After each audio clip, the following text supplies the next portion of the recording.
چند دن قبل اللہ تعالیٰ نے توفیق عطا فرمائی اور میں مکہ مکرمہ گیا، عمرہ بھی کیا۔ اور مکہ مکرمہ میں چونکہ عمرہ کے لیے طواف کا اور سعی کا رش بہت زیادہ تھا اور مجھے ایک عذر تھا، اس عذر کی وجہ سے میں نے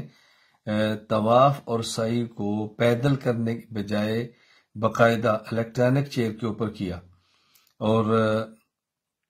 مجھے بعد میں اس کو میسج بھی آئے اور بعض ساتھیوں نے پوچھا بھی اور بعضوں نے پریشانی کا اظہار بھی کیا کہ شاید میری طبیعت ٹھیک نہیں، میں نے اس وجہ سے کیا ہے۔ یہاں جو میں وضاحت کرنا چاہتا ہوں بہت ضروری ہے۔ مکہ مکرمہ میں ہوتے ہیں ڈاکٹر نعمان مکی صاحب، اللہ ان کی عمر میں برکت عطا فرمائے۔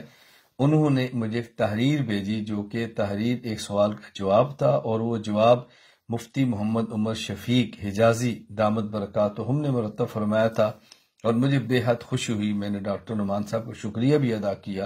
اور اپنی غلطی کا مجھے احساس بھی ہوا، اور میں اس غلطی کا اظہار کرنا چاہتا ہوں، اس لیے کہ وہ سب کے سامنے چونکہ چیز آئی ہے تو سب کے علم کے اندر آ جائے کہ مسئلہ کیا ہے۔ کوئی شخص صحت مند ہو، معذور نہ ہو اور پیدل چل سکتا ہو تو اس کے اوپر طواف بھی اور سعی بھی پیدل چل کر کرنا واجب ہے،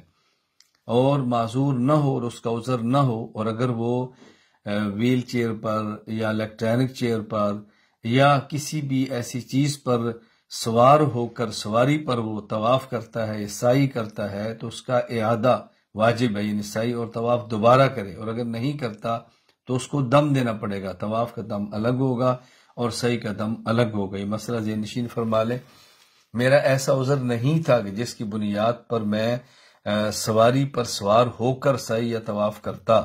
تو میں پیدل کرنا چاہتا تو کر سکتا تھا، لیکن عذر میرا کوئی خاص نہیں تھا، اس لیے میں نے ڈاکٹر نعمان صاحب کو شکریہ بھی ادا کیا اور حدود حرم میں دم بھی ادا کیا۔ تو میں اس لیے گزارش کرنا چاہتا ہوں کہ میری عادت ہے اگر میری غلطی ہو اور مجھے کوئی بتائے تو میں اس غلطی کا اعتراف کرتا ہوں، اور اگر اعلانیہ ہو تو اعلانیہ اعتراف کرتا ہوں، چونکہ میرا عمرہ تھا، طواف تھا، سعی تھی، اور وہ میڈیا پر نشر ہوئی تو کہیں اس سے کوئی یہ نہ سمجھے کہ صحت مند آدمی کے لیے جو کہ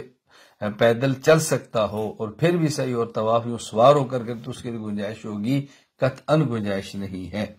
اللہ تعالیٰ ہم سب کو بات سمجھنے کی توفیق عطا فرمائے۔